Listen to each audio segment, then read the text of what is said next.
तो अगर आप लोगों को भी रियलिस्टिक फेस बनाने में दिक्कत हो रही है तो यह वीडियो आपके लिए है और इसमें मैं पूरा फेस अच्छे से कवर करूंगा। और इसको बनाने के लिए मैं यूज़ कर रहा हूं ग्रेफाइट पेंसिल, अप्सरा का eraser, clay eraser plus tissue paper और पेपर स्टम्प और थोड़ा सा ब्रश का भी यूज़ करा है मैंने।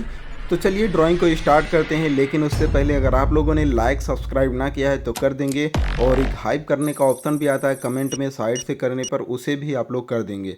तो अब आप लोग देखते रहिए मैं क्या क्या करता हूँ, क्योंकि मैं वॉइस ओवर नहीं कर रहा, थोड़ा सा इधर उधर के काम में बिजी हूँ।